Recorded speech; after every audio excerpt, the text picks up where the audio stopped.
الحمد للہ وحدہ والصلاة والسلام علی من لا نبی بعدہ اعوذ باللہ من الشیطان الرجیم تلک الدار الآخرہ تلک یہ الدار الآخرہ تو آخری گھر نجعلوها ہم اسے بناتے ہیں للذین ان لوگوں کے لیے جو لا یریدون نہیں چاہتے علوًا کسی طرح اونچا ہونا۔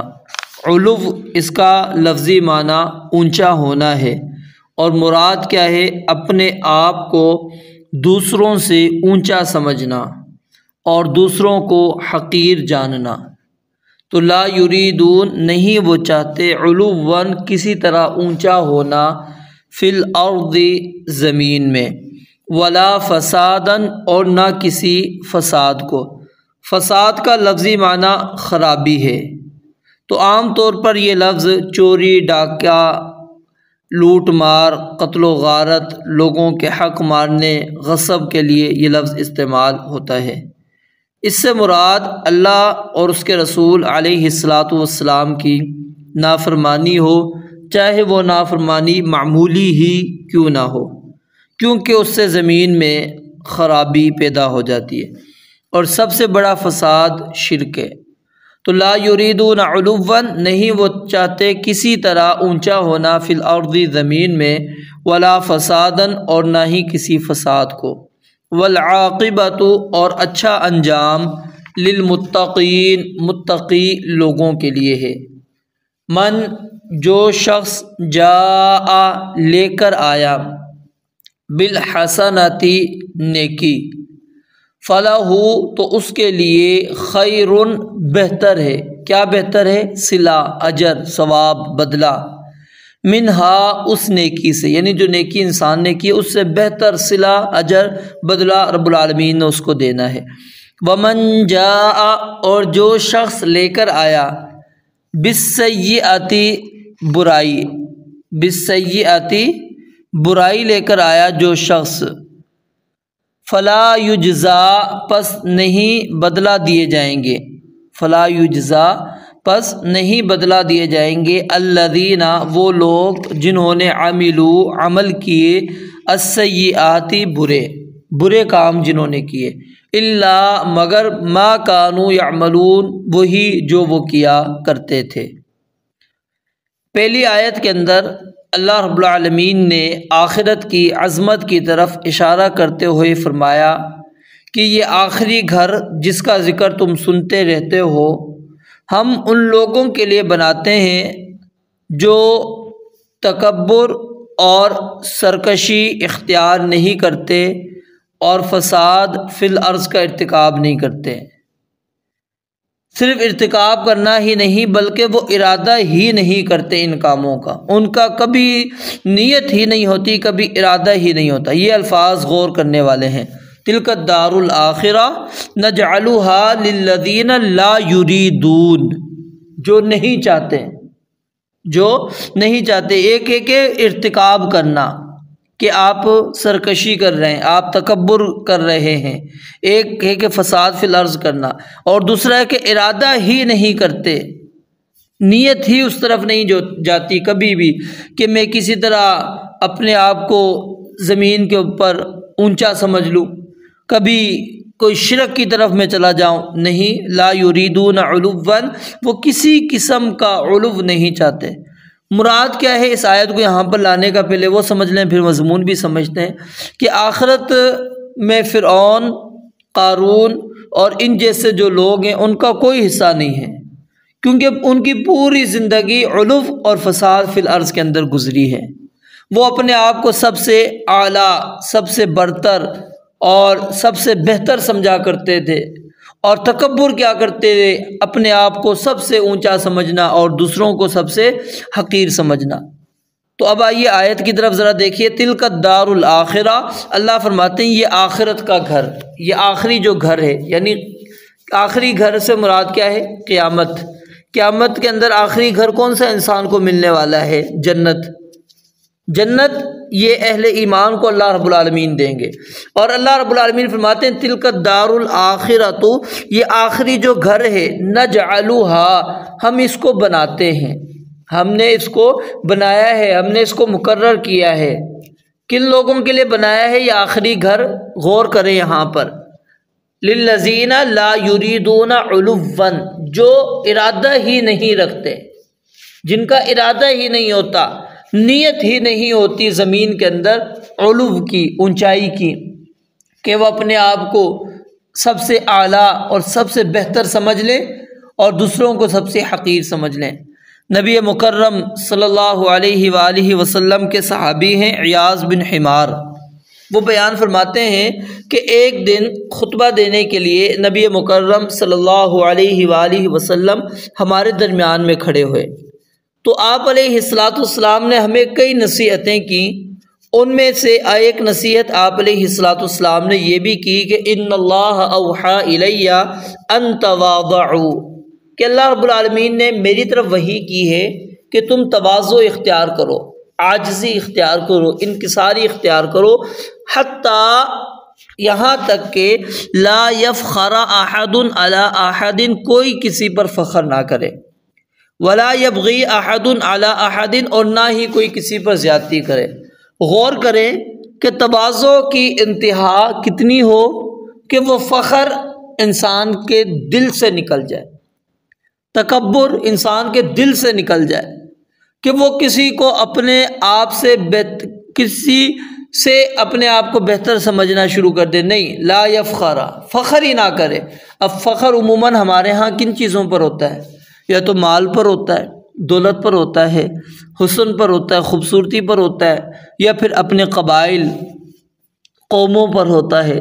تو لا یفخر احد علی احد، کوئی کسی پر فخر نہ کرے اور نہ کسی پر زیادتی کرے، کیونکہ جب بندہ اپنے آپ کو کسی سے بہتر سمجھتا ہے تو وہ ظاہر زیادتیاں بھی کرتا ہے، وہ ظلم بھی کرنا شروع کر دیتا ہے۔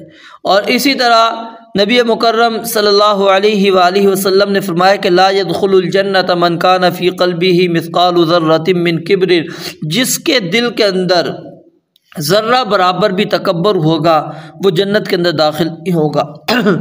صحابہ کرام نے کہا اللہ کے نبی علیہ السلام، ان الرجل يحب ان يكون ثوبه حسنا ونعله حسنة، قال ان اللہ جمیل يحب الجمال، الکبر بطر الحق وغمط الناس۔ صحابی نے سوال کیا اللہ کے نبی علیہ السلام، آدمی یہ پسند کرتا ہے، ہر ایک کی یہ فطرت ہے کہ اس کے کپڑے اچھے ہوں، اس کی جوتی اچھی ہو، تو آپ نے فرمایا کہ یہ تکبر کے اندر نہیں آتا۔ یعنی اس طرح اگر آپ لباس اچھا پہن رہے ہیں، آپ جوتے اچھے پہن رہے ہیں، یہ تکبر نہیں ہے۔ تکبر کس صورت میں بنے گا؟ جب وہ لباس آپ کا شاہانہ انداز اختیار کر لے، آپ اس لباس کے ذریعے سے دوسروں کو حقیر سمجھنا شروع کر دیں، دوسروں کو آپ نیچا دکھانا چاہیں، اپنے آپ کو علو بلندی پر لے کر جانا چاہتے ہیں، اپنے آپ کو ان میں سے جدا رکھنا چاہتے ہیں، الگ رکھنا چاہتے ہیں کہ ہر بندہ آپ کے کپڑوں کی، آپ کی جوتوں کی تعریف کرے، اور آپ کے کپڑوں اور آپ کی جوتیوں کا ان کے اوپر رعب پڑے، دبدبا پڑے۔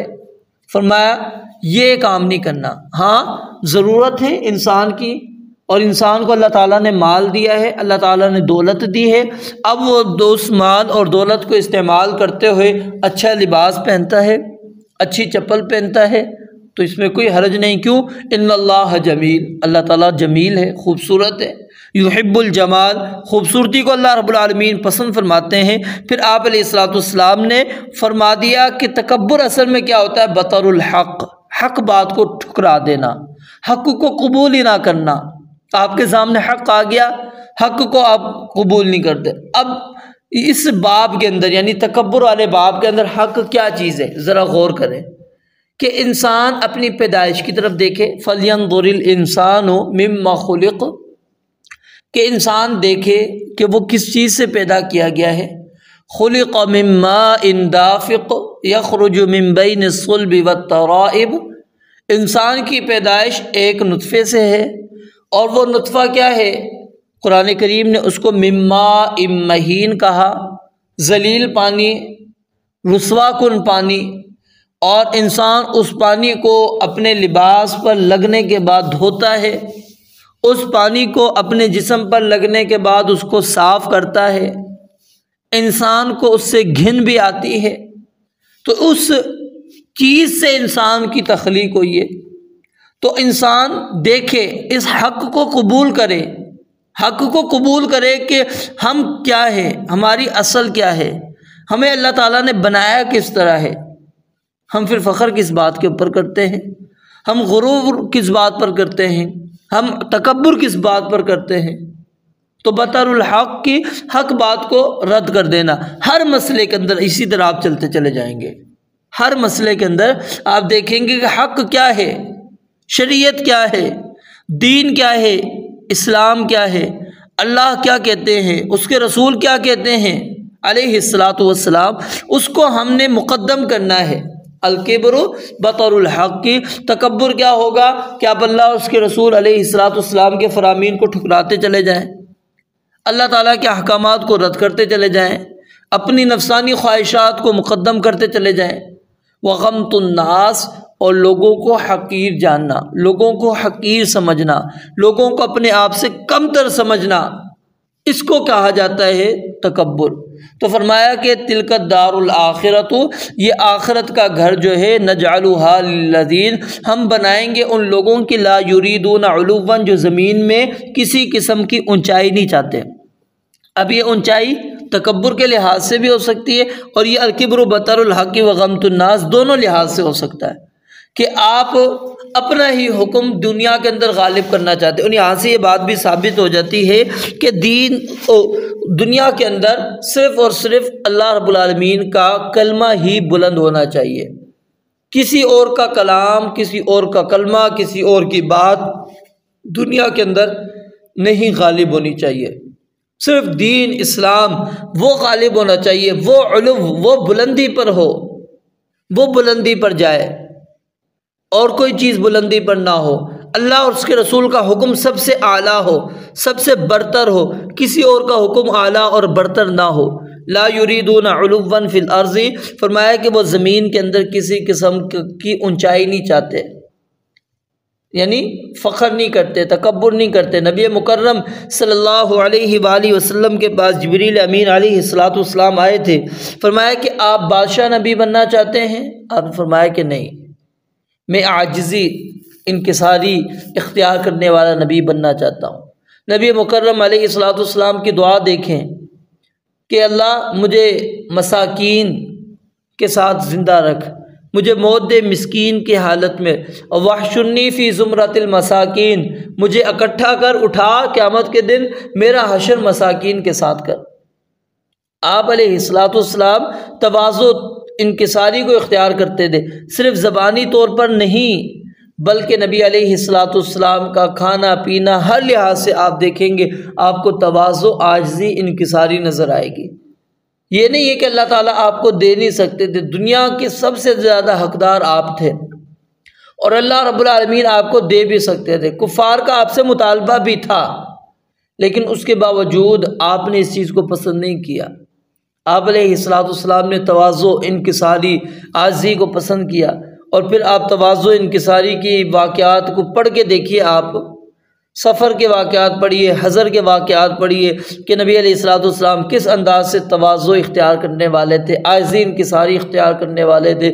کبھی بھی آپ نے صحابہ کرام کے درمیان میں اپنے آپ کو اونچائی پہ نہیں رکھا کہ میں ایک کوئی الگ مخلوق ہوں، آپ الگ مخلوق ہیں، نہیں، آپ ان کے ساتھ ہی رہتے تھے، ان کے ساتھ ہی چلتے تھے، پھرتے تھے، کھاتے تھے، آپ کا ان کے ساتھ ایک تعلق تھا۔ لا یریدون علوا فی الارض، کہ اہل ایمان جنتی وہ لوگ ہیں، آخرت کا گھر ان لوگوں کو ملے گا لا یریدون علوا، جو چاہتے ہی نہیں ہیں۔ تو اس لیے ارتکاب الگ چیز ہے چاہنا الگ چیز ہے۔ تو ہم نے ارادہ ہی نہیں کرنا علواً فی الارض، زمین میں تکبر کا، زمین میں سرکشی کا، ولا فسادا، اور نہ ہی کسی قسم کے فساد کے، خرابی کا، کہ اللہ اور اس کے رسول کی نافرمانی کرنے۔ جب بھی اللہ اور اس کے رسول کی نافرمانی ہوگی زمین میں خرابی ہو جائے گی۔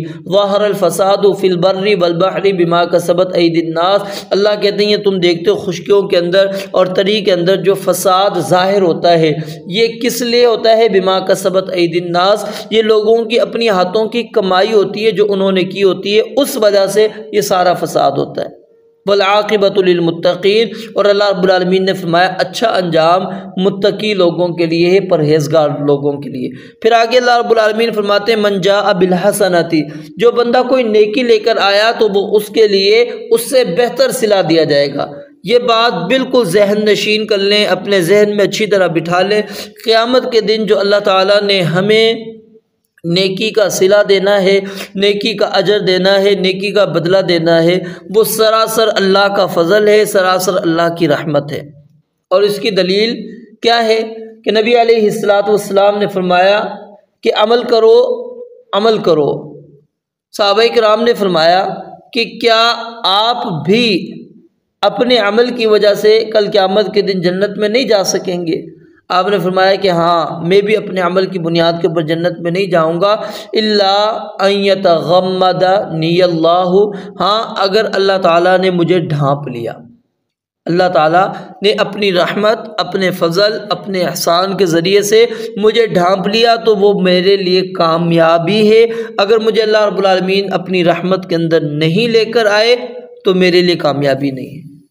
تو نبی مکرم علیہ الصلوۃ والسلام کے اعمال، ہم سب سے زیادہ کائنات میں سب سے زیادہ عمل کرنے والے، عبادات کرنے والے، ہر حکم کو ماننے والے اللہ تعالیٰ کے وہ نبی علیہ الصلوۃ والسلام تھے۔ لیکن وہ بھی یہ بات کہہ رہے ہیں کہ میں بھی کل قیامت کے دن اللہ رب العالمین کی رحمت کے ساتھ جنت کے اندر جاؤں گا۔ اللہ کی رحمت، اللہ کی فضل، اللہ کے احسان کے بغیر جانے والا نہیں ہوں۔ تو یہ قیامت والے دن جو ہمیں صلہ ملے گا، اجر ملے گا، وہ صرف اور صرف اللہ کے رب العالمین کی رحمت ہوگی۔ تو اس لیے فرمایا من جاء بالحسنۃ، جو بندہ نیکی لے کر آئے گا فلہ خیر منہا، تو وہ اس کے لیے بہت بہتر ہے، صلہ اس کا، اجر اس کا، بدلہ اس کا، جو اللہ رب العالمین نے اس کو دینا ہے۔ جو بھی ہم عمل کرتے ہیں، نیکی کرتے ہیں، اس کے اندر بنیادی طور پر 4 شرطیں پائی جاتی ہیں۔ نمبر 1 ایمان، توحید، اخلاص، نمبر 2 اخلاص، نمبر 3 اتباع سنت، اور نمبر 4 رزق حلال۔ ہم ان 4 چیزوں کا خیال بھی بہت زیادہ کر رہے ہوتے ہیں، اور باقی ہر عمل کی الگ الگ شرائط بھی موجود ہیں۔ تو ہو سکتا ہے ہم وہ عمل کرتے ہوئے ان شرائط کے اندر کہیں نہ کہیں ہم سے کمی کوتاہی رہ جاتی ہو، تو یہ اللہ رب العالمین کا فضل ہوگا، اللہ تعالیٰ کی رحمت ہوگی کہ جس کی وجہ سے وہ نیکی ہمارے لیے کامیابی کا باعث بن جائے گی۔ اور اس کی بڑی دلیل وہ حدیث بھی آپ کے سامنے موجود ہے کہ جس کے پاس صرف ایک بطاقہ ہے، ایک پرچی ہے، اور وہ پرچی کیا ہے؟ کلمہ توحید کی ہے، وہ کلمہ شہادتین کی ہے، لا الہ الا اللہ کی پرچی ہے۔ باقی سارے کے سارے انسان کے رجسٹر وہ برائیوں سے بھرے پڑے ہیں، نافرمانیوں سے، معصیت سے، گناہوں سے بھرے پڑے ہیں، لدے پڑے ہیں، وہ پلڑا بھاری ہے، نیچے جھکا ہوا ہے۔ اب اللہ رب العالمین کی رحمت دیکھیں کس طرح جوش مارتی ہے، کس طرح اللہ رب العالمین اپنا فضل کرتے ہیں، کس طرح اپنا احسان اللہ رب العالمین کرتے ہیں۔ وہ ایک پرچی کو اللہ رب العالمین ان تمام رجسٹروں کے اوپر بھاری کر دیتے ہیں، وہ پلڑا جھک جاتا ہے جس میں لا الہ الا اللہ موجود ہے، دوسرا پلڑا اوپر اٹھ جاتا ہے۔ یہ اللہ رب العالمین کا ہی فضل ہے نا، اللہ ہی کی رحمت ہے۔ اگر اللہ کی فضل، اللہ کی رحمت نہ ہوتی تو انسان کے پاس رجسٹر بھرے پڑے ہیں، گناہوں کے ہیں، نیکی صرف ایک ہے، اٹھا کے جہنم میں ڈال دیا جاتا نہیں۔ یہ اللہ کی رحمت، اللہ کا فضل۔ اور دنیا کے اندر بھی اللہ رب العالمین کا فضل کیا ہے؟ من جاء بالحسنۃ فلہ بعشر امثالھا، جو بندہ نیکی کرتا ہے اس کو 10 گنا ملتا ہے۔ نبی علیہ الصلوۃ والسلام نے فرمایا کہ اللہ تعالیٰ نے فرشتوں کو کہا کہ جب میرا بندہ کسی نیکی کا ارادہ کرتا ہے تو اس نیکی کو لکھ لو، ایک نیکی لکھ دو، اگر وہ عمل کرے تو 10 لکھ دو، اور اگر اس نیکی کے اندر انسان کے اعمال کی شرائط بہت زیادہ پائی جائیں گی تو یاد رکھیے اس کا اجر صرف 10 پر ہی نہیں رکتا، بلکہ بڑھا چڑھا کر اللہ رب العالمین دیتے ہیں۔ اس کی مثال اللہ رب العالمین نے سورہ بقرہ کے اندر بیان فرمائی ہے، مثل الذین ينفقون اموالهم فی سبیل اللہ، ان لوگوں کی مثال جو اللہ کی راہ میں خرچ کرتے ہیں اپنے مالوں کو، کمثل حبۃ، اس دانے کی مانند ہے، انبتت 7 سنابل فی کل سنبلۃ 100 حبہ، ایک دانے سے اللہ تعالیٰ نے 7 بالیاں اگائیں، اور ہر بالی کے اندر اللہ رب العالمین نے 100 دانے رکھ دیے، یعنی ایک کے بدلے میں کتنے؟ 700۔ واللہ یضاعف لمن یشاء، اور اللہ جس کو چاہتا ہے اور بڑھا کر اضافے کے ساتھ دیتا ہے۔ اب اور کتنا ہے؟ لامحدود، کوئی عدد نہیں بیان کیا، وہ اللہ رب العالمین جتنا دے دے اس انسان کو۔ تو اللہ رب العالمین کیا ہے؟ بڑھا چڑھا کر انسان کو دیتے ہیں۔ تو اللہ رب العالمین انسان کو دیکھیں، نیکی ارادہ کر رہا ہے، مل رہی ہے، کی نہیں ہے، کرتا ہے 10، اور اگر اخلاص، اتباع سنت، توحید، رزق حلال، دیگر شرائط اور زیادہ پائی جا رہی ہیں تو اس انسان کو 700 گنا یا 700 گنا سے بھی زیادہ اللہ رب العالمین بڑھا چڑھا کر اس کو دے دیتے۔ یہ اللہ رب العالمین انسان کو ایک نیکی کا بدلہ، ایک نیکی کا صلہ اللہ رب العالمین دے رہے ہیں۔ یہ تو ہمارے سامنے اللہ رب العالمین نے بیان کیا نا، فَلَهُ خَيْرٌ مِّنْهَا، جو قیامت کے دن اللہ نے دینا ہے وہ کہیں بہتر ہے، ہمیں پتہ ہی نہیں وہ بہتر کیا ہے اور کیا چیز اللہ تعالیٰ دینے والے۔ وَمَنْ جَاءَ بِالسَّيِّئَةِ، اور جو کوئی برائی کا ارتکاب کرے گا، گناہ کرے گا، نافرمانی کرے گا، معصیت کرے گا، اب یہاں پر دیکھیں ہونا کیا چاہیے تھا؟ اس بندے کو بھی سب سے بدترین سزا ملتی، جس طرح ایک نیکی کا بدلہ سب سے بہتر مل رہا ہے، اچھا مل رہا ہے، زیادہ مل رہا ہے، تو اسی طرح ایک برائی کی سزا بھی بہت زیادہ ملنی چاہیے تھی۔ لیکن اللہ رب العالمین نے فرمایا کہ فَلَا يُجْزَى الَّذِينَ عَمِلُوا السَّيِّئَاتِ إِلَّا مَا كَانُوا يَعْمَلُونَ، جتنی وہ برائی کر کر آئیں گے اتنی ہی ہم نے اس کو سزا دینی ہے، اس سے بڑھا چڑھا کر نہیں دینی۔ اور اسی حدیث کے اندر یہ چیز بھی آتی ہے، نبی علیہ الصلوۃ والسلام نے فرمایا کہ اللہ تعالیٰ نے فرشتوں کو کہا جب میرا بندہ برائی کا ارادہ کرے تو برائی لکھنی نہیں ہے، برائی لکھنی نہیں ہے، بندے نے ارادہ کیا لکھنا نہیں ہے، برائی کر لے اس کے بعد لکھنی ہے۔ اب غور کریں، اور لکھی بھی جا رہی کتنی؟ 1 یا 7 اور 10؟ 1، یعنی برائی ایک ہی لکھی جا رہی ہے۔ اور کب لکھی جا رہی ہے؟ جب وہ ارتکاب کرتا ہے، گناہ کر لیتا ہے۔ اور پھر اگر ہم دین اسلام کو پڑھیں، ہمیں بہت سارے ایسے اعمال ملتے ہیں جو انسان کے گناہوں کا کفارہ بنتے ہیں، جو انسان کے گناہوں کو مٹاتے ہیں، اس کی برائیوں کو مٹاتے ہیں۔ اس کی سب سے بڑی دلیل، آپ وضو کرتے ہیں، ہر عضو کے ساتھ آپ کا گناہ مٹتا جا رہا ہے، ہر عضو کے ساتھ آپ کا گناہ گرتا چلا جا رہا ہے۔ گھر سے وضو کر کر آ رہے ہیں، ہر قدم کے اوپر اللہ رب العالمین آپ کے گناہ کو مٹا رہے ہیں، درجات کو بلند کر رہے ہیں رب العالمین، آپ کی نیکیوں کو بڑھا رہے ہیں، گناہ کو مٹایا جا رہا ہے۔ نماز پڑھتے ہیں، نماز ہی آپ کے لیے طرفی النہار وزلفا من اللیل ان الحسنات یذہبن السیئات، یہ برائیوں کو ختم کر دیتی ہے۔ بے شمار ایسے اعمال موجود ہیں جو انسان کے لیے گناہوں کا کفارہ بنتے چلے جا رہے ہیں۔ فلا یجزی الذین عملوا السیئات، تو اللہ کہتے ہیں ہم نے برائی کا بدلہ صرف اتنا ہی انسان کو دینا ہے جتنا اس نے عمل کیا ہے، نہ ہم اس سے زیادہ نہیں دیں گے، بلکہ کوشش کیا ہے کہ اللہ رب العالمین انسان کی کوئی برائی رہنے ہی نہ دے، اس کی برائی دنیا کے اندر ہی ساتھ ساتھ مٹتی چلی جائے۔